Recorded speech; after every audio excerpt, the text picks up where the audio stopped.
He never expected to end up behind bars. Not like this. 1 minute he was working a quiet desk job, coordinating shipments for a defense contractor, making sure gear got where it needed to go on time. The next, he was standing in a courtroom listening to a judge hand down a 10-year sentence for a crime he didn't commit. It started with a paperwork error, or so he thought. Then came the audit, the sudden accusations, the corporate lawyers pointing fingers. Before he could blink, the evidence had been twisted, emails doctored, and he was the fall guy. No flashy trial, no dramatic courtroom reveal, just a slow grinding machine that chewed him up and spat him out into the intake line of a maximum security prison in rural Texas. From day one, he kept his head down. He didn't talk much, didn't join cliques, didn't ask for favors. He'd seen enough in his life to know that in a place like this, silence was armor. He signed up for the prison library detail, stacking books, reshelving paperbacks, organizing legal manuals for inmates trying to file appeals. It was boring, yes, but it kept him away from the yard politics, the gang handshakes, the constant low hum of tension that lived in the walls. Physically, he stood out, not because he was huge, but because he moved differently. There was a stillness to him, a kind of coiled readiness that most men in prison didn't have. He didn't swagger, didn't puff his chest, but when he walked, it was like every step had a purpose. Guards noticed. Inmates noticed. Nobody said anything, but they watched. What nobody knew, not the guards, not the other prisoners, not even his own public defender, was that before the desk job, before the quiet suburban life, before the fake ID and the civilian cover, he'd spent over a decade in one of the most elite military units in the world. Not just special forces, not just rangers, the real quiet professionals, the ones whose names never appear in news reports, whose missions are filed under does not exist. He'd left that life behind years ago by choice. Too many ghosts, too much weight. He wanted normal, grocery runs, weekend yard work, maybe a dog someday. But the past doesn't always stay buried, and in prison, secrets have a way of surfacing whether you want them to or not. The trouble started when a group calling themselves the Aryan Vanguard took notice of him. They ran Cell Block D like a fiefdom, controlling commissary trades, running protection rackets, enforcing their own brutal code.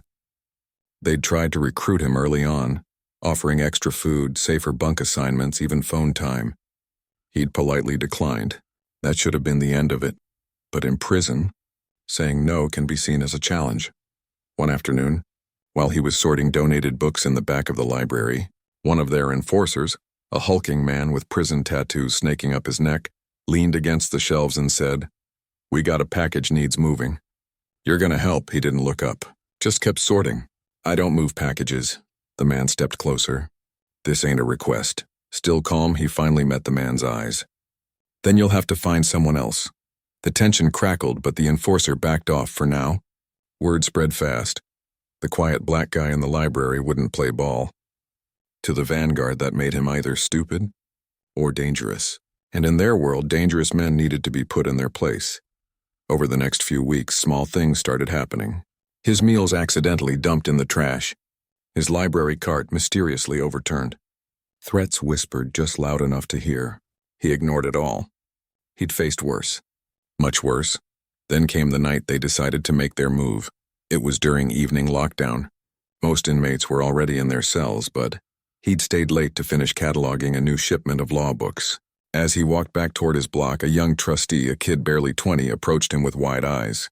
"Hey, man. They said to tell you. Your sister? She was in an accident. They're letting you call the hospital from the admin wing." His stomach dropped. His sister was his only family.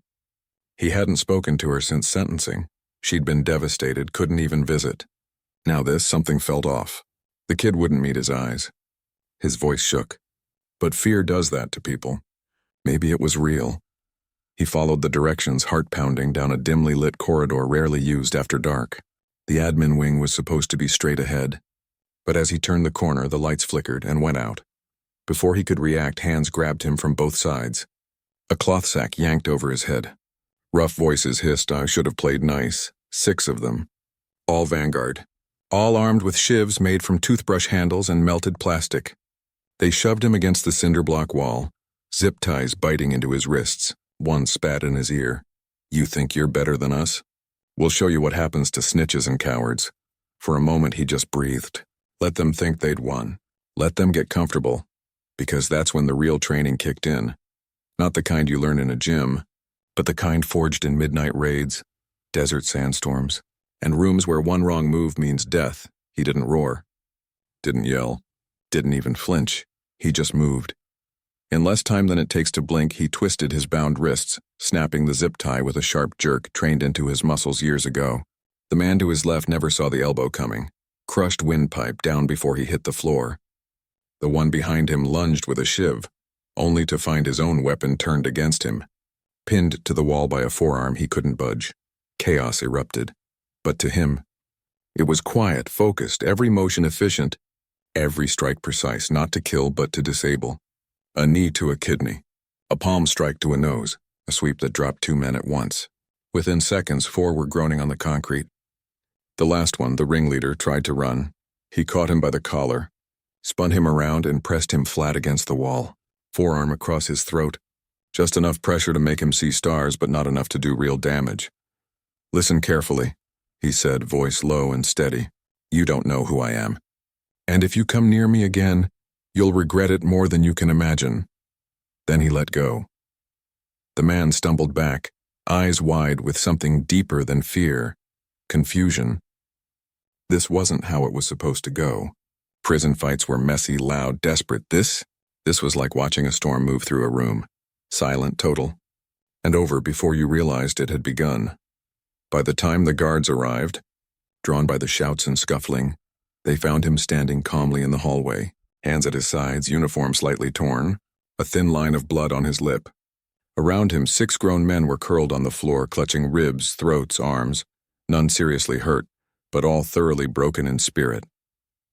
The guards exchanged glances. One muttered into his radio, "We got a situation in Corridor B, send medics." And maybe the warden. He didn't say a word, just walked back to his cell when ordered, head high, eyes forward.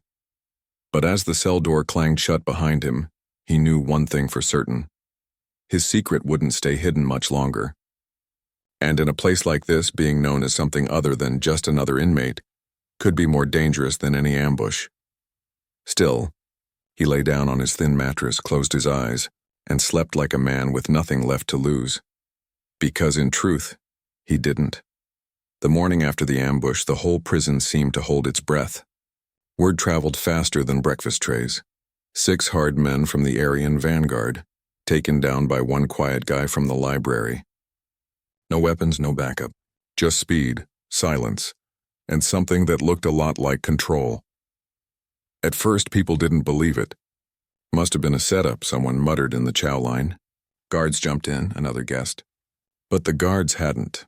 The grainy hallway camera footage, later shown only to the warden and a few high-ranking officers, told a different story. 1 man, 6 attackers. 12 seconds of movement so smooth it looked rehearsed. In the yard, eyes followed him now. Not with hatred, not with mockery, but with something closer to awe.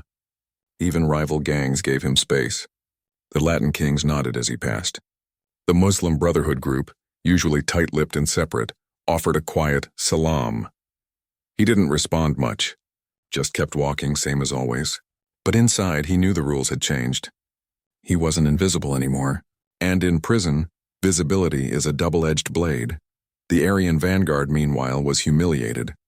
Their reputation was built on fear, on the idea that crossing them meant pain, maybe death. Now that image was cracked. Whispers started among their own ranks. Who is this guy really? Some said he used to be military. Others claimed he was an undercover cop. One even swore he saw him move like a ghost. Their outside contacts got word fast. And those contacts weren't just street-level thugs. They were tied to a network that ran guns, drugs, and hate across 3 states. If this quiet inmate was who they suspected, then he wasn't just a problem. He was a threat. But inside the walls, life went on. He returned to the library, reshelving paperbacks and helping inmates fill out legal forms. No bragging. No explanations. When a young kid, barely 18 and for a nonviolent charge, asked him how he did it, he just said, "Stay calm." Panic gets you hurt. That simple line spread too. Meanwhile, the warden, a woman with sharp eyes and 20 years in corrections, was digging.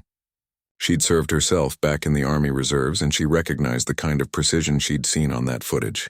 Too clean, too efficient. Not brawling, not rage, discipline. She pulled his file again. Same as before, civilian job, clean record, no prior arrests. But this time she noticed something odd. Certain pages were stamped DOE D, restricted access. She'd seen that before years ago when a former Navy SEAL passed through on a short sentence. Back then, Command had sent a quiet note. Handle with care. Asset undercover. She picked up the secure phone. Made a call. Didn't ask for names. Just described the incident, the man's behavior, the way he moved. On the other end, a voice said, "We'll look into it." Then the line went dead. She knew better than to push.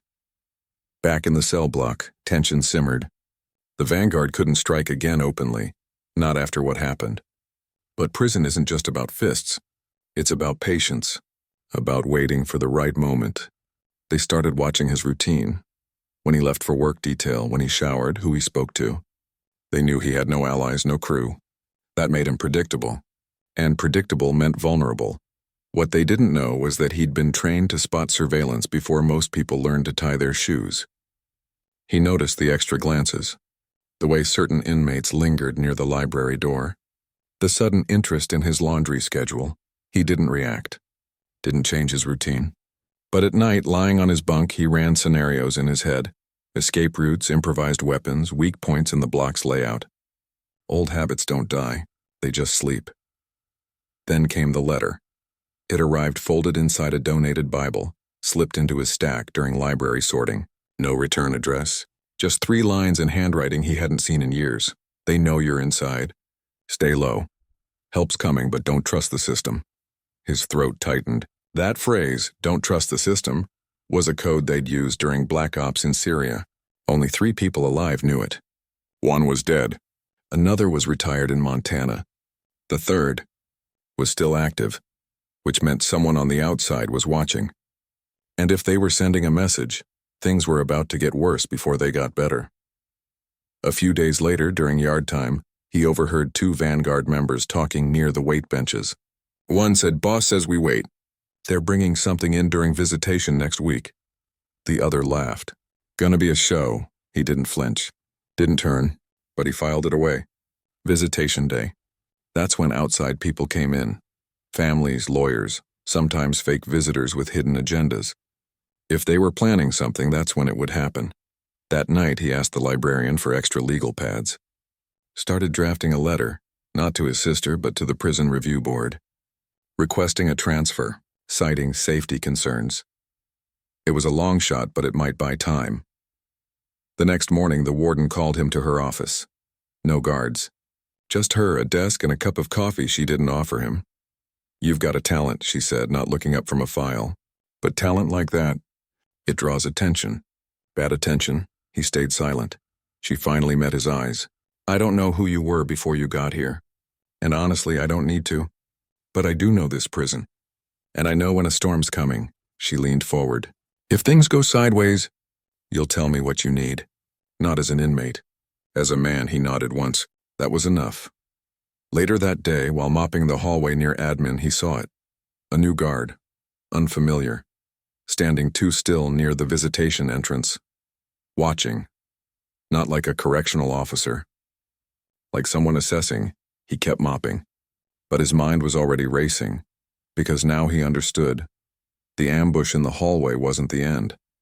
It was just the beginning. The Vanguard wasn't acting alone anymore. Someone on the outside had connected the dots, and they weren't just after revenge, they were after confirmation. And if they got it, this prison wouldn't just be a battleground. It could become a massacre. He finished his shift, handed in his mop, and walked back to his cell. As the door locked behind him, he sat on his bunk and stared at the ceiling. No fear. Just focus. He'd survived worse than this. Darker places. Lonelier nights. But this time it wasn't just his life on the line. It was everyone in this block, innocent men, guilty men, kids serving first-time sentences. If violence spilled over, they'd all pay the price, so he made a decision he wouldn't hide. Wouldn't run. He'd let them come.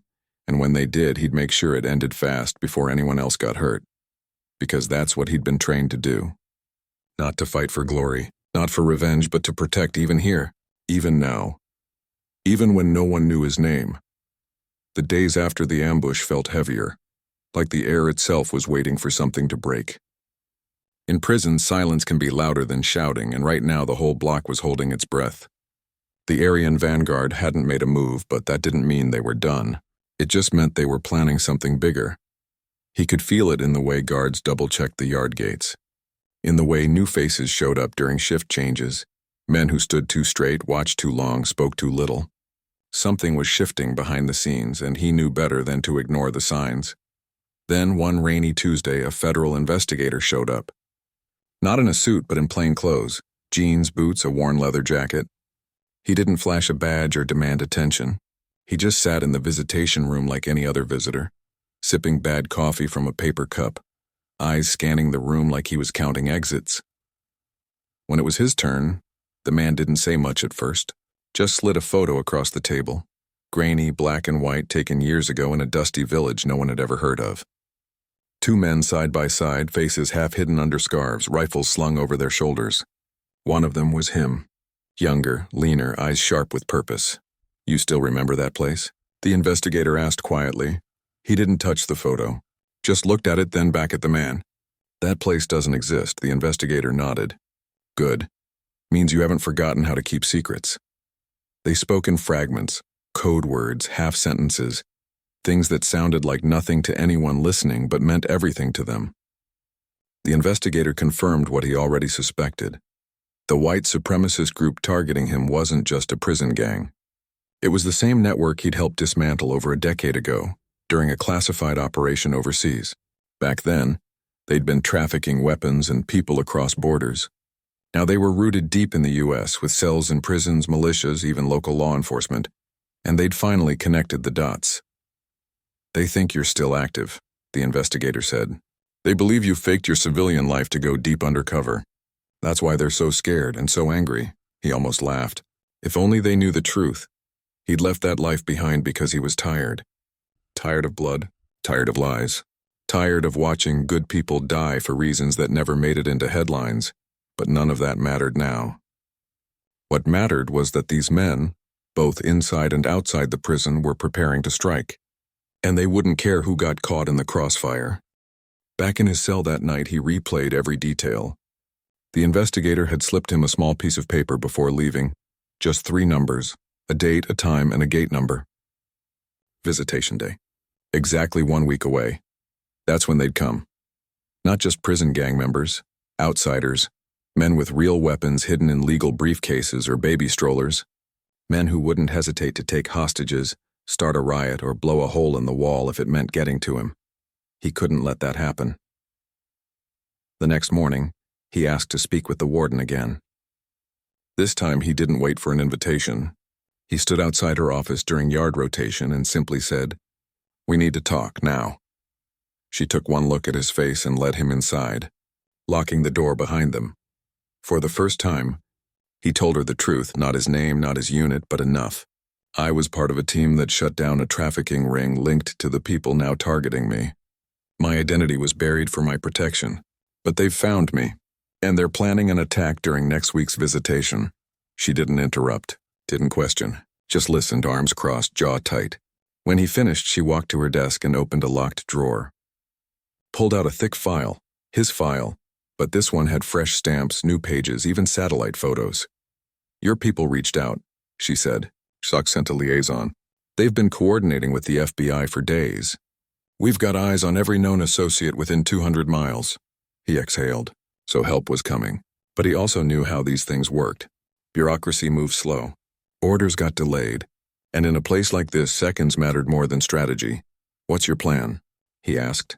She looked him dead in the eye. "You're going to be the bait." He didn't flinch. He'd been bait before. "They'll expect you to hide," she continued.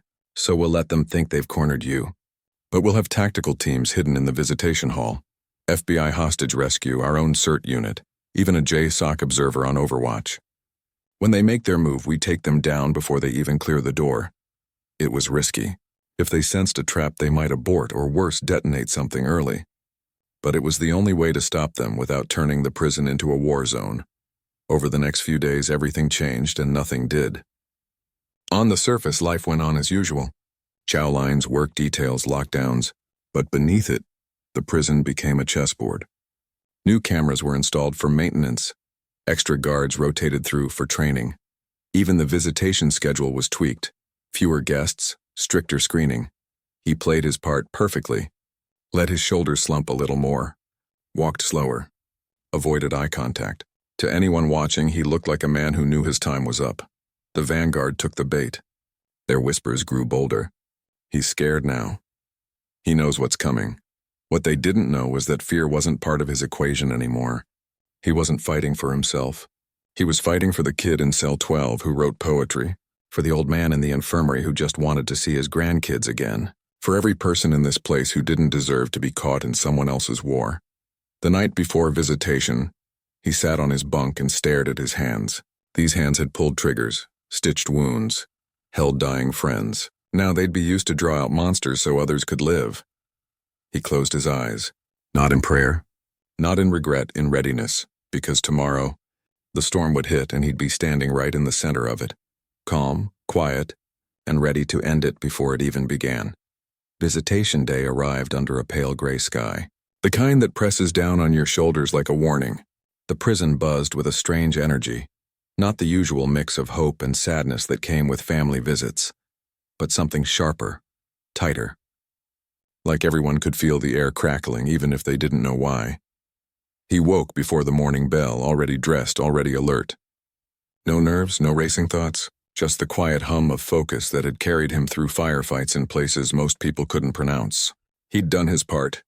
Now it was time to trust the plan and the people behind it. Breakfast came and went. He ate slowly, watching the room. The usual faces were there, but so were new ones. Visitors in clean clothes, holding legal pads or baby carriers, smiling too wide, standing too still. He didn't stare, didn't react. But he marked them. 3 men, 1 woman, all acting like they belonged, but their eyes kept darting toward the east wing, the route to the visitation hall. The warden had moved him to a temporary holding cell near the admin wing that morning, under the excuse of processing new evidence. It was a cover, of course. Part of the trap. He was supposed to be alone, vulnerable, waiting. And to the outside world, and the people watching, he was exactly that. But hidden in the ceiling tiles above the visitation hall, FBI snipers lay flat on their stomachs, rifles trained on every entrance. Plainclothes agents sat among real families, pretending to read magazines or play with toddlers. Even the guards at the metal detectors had been swapped out for tactical team members in uniform, trained to spot a hidden weapon from 10 feet away. He was led into the visitation room just after 10 a.m. Handcuffed, but loosely. No leg irons. They wanted him to look helpless. He played the part, shoulders slumped, gaze down, steps slow. He sat at a table near the back, the one with the best sight lines and the worst escape routes. Perfect for bait. For an hour, nothing happened. Real families hugged, cried, passed drawings through the glass. A little girl pressed her palm against the barrier, laughing as her father mimicked her on the other side. He watched them, and for a second he let himself imagine a life like that. Simple, safe, ordinary. Then, at 11:07 a.m., they walked in. 4 of them. Dressed like lawyers, but their shoes were wrong. Too heavy, too clean for courtroom work. One carried a briefcase. Another held a rolled-up poster tube, the kind used for blueprints. Too rigid, too quiet. They didn't look at him right away. Instead, they scanned the room, counting guards, checking sight lines, spotting exits. Classic recon. They thought they were hunting. They didn't realize they were already caught. He kept his head down, pretending to read a legal pamphlet someone had left behind. But through his lashes, he tracked every move. The woman in the group, sharp suit, cold eyes, nodded to the man with the briefcase. He started walking toward the metal detector. That was the signal. As he stepped onto the mat, alarms blared. Not because of metal, but because the system had been rigged to trigger on his biometric profile. Before he could react, 2 guards grabbed him. The briefcase clattered to the floor and popped open. Inside, not files, but a compact handgun, zip ties, and a radio. Chaos erupted. The other 3 bolted.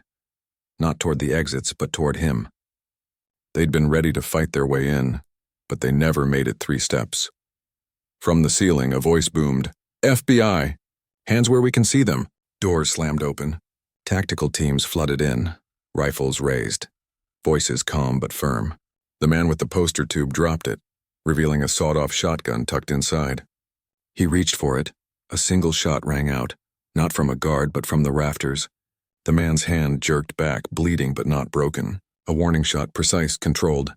The woman froze, eyes wide. She'd expected a prison riot, not a federal takedown. Within 90 seconds, all 4 were on the ground, zip-tied, silent. No shots fired at them. No blood spilled. Just swift, clean control. And through it all, he never moved from his chair. When it was over, the warden walked in, hands in her pockets, face unreadable. She stopped in front of him. "You okay?" He nodded. "They never even got close." She gave a small, tired smile. "Good. Because I'd hate to explain to JSOC why their ghost got hurt in my prison." Later, in a private debrief room, the federal investigator handed him a thick envelope. "New evidence just surfaced," he said. "Emails, bank records, witness statements, all pointing to the real embezzler. The one who framed you. He's in custody now." He took the envelope but didn't open it. "How long?" "Your hearing's been moved up. Could be out in days." He looked out the window at the empty yard. For so long, freedom had felt like a dream. Now it was real, and it scared him more than any ambush ever had, because outside these walls there were no rules. No routines. No certainty. Just silence and the weight of a life he'd tried to leave behind. But then he thought of the little girl from earlier, still waving at her dad through the glass. Of the old man in the infirmary who'd asked him to mail a letter to his granddaughter. Of the kid who'd whispered, "You taught me to stay calm." Maybe freedom wasn't about running. Maybe it was about finally being able to stand still without looking over your shoulder.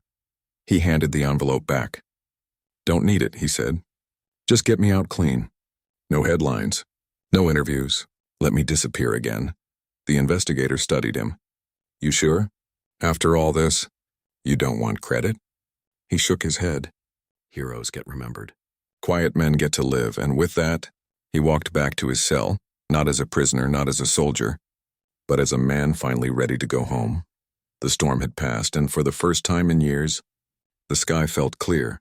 The morning he walked out of prison, the sun was just rising, soft gold light spilling over the razor wire like it was trying to wash the place clean. No cameras, no reporters, just a single state trooper waiting by an unmarked sedan, holding a paper bag with his old clothes inside. He didn't look back, not once. The drive into town was quiet, windows down, radio off, just the hum of tires on asphalt and the slow return of something he'd almost forgotten. Peace. He rolled up his sleeves, felt the breeze on his arms, and for the first time in years took a full breath without checking his 6. Back in his old apartment, still holding his mail, still smelling faintly of dust and lemon cleaner. He stood in the doorway for a long time. It wasn't much. A couch with a tear in the armrest, a kitchen table with coffee rings. But it was his, and no one had touched it. The warden had made sure of that. He showered for 20 minutes, letting the hot water wash away the last traces of prison soap and concrete dust. Then he made coffee, real coffee, not the burnt sludge they served inside, and sat by the window watching the street come alive. A dog barked. A school bus rumbled past. An old man watered his roses. Normal life. Ordinary moments. The kind he'd dreamed about in his bunk staring at the ceiling. Later that day, a plain envelope arrived in the mail. No return address, just his name typed neatly on the front. Inside was a single sheet of paper and a key. The note read, "The world doesn't know what you did, but we do. Rest well, brother." Beneath it was a key to a storage unit 2 towns over. He didn't open it right away. He knew what it meant. Final clearance, a clean break, maybe even a new identity if he wanted it. But he didn't need to run anymore. Instead, he called his sister. Her voice cracked when she answered. "Is it really you?" "Yeah," he said, voice rough from disuse. "It's me. They talked for hours." About nothing and everything, her kids, his favorite diner still being open. The way the leaves turned red in October back home. No mention of prison, no talk of the past.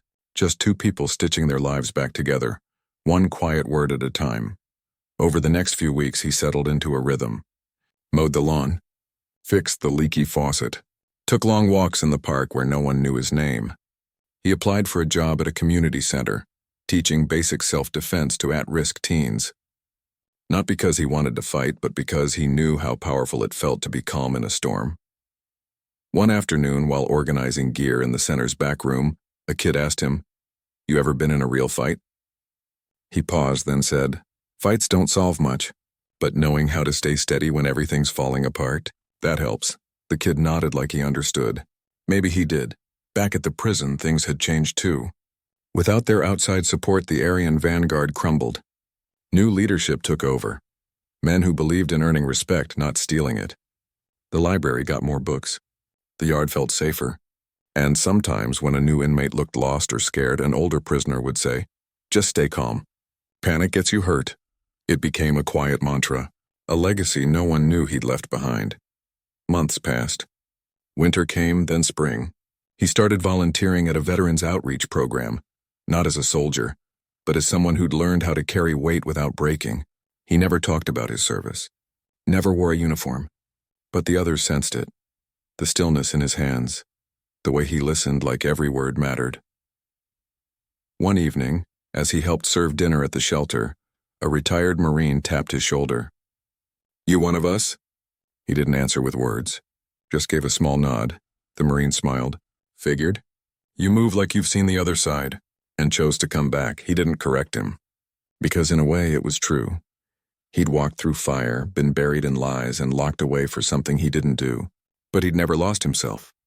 Not in the ambush, not in the silence, not even in the darkest nights behind bars.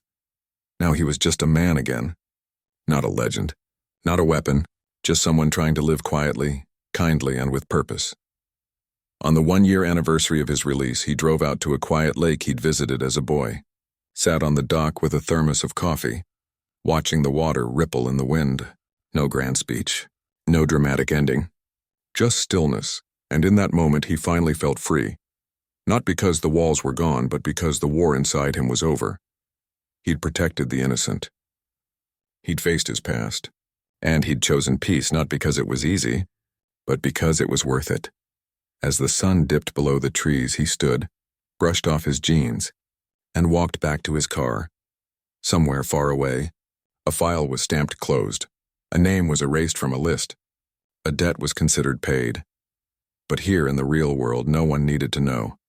Because the best heroes aren't the ones in headlines. They're the ones who walk away. Quietly, humbly, and finally at peace.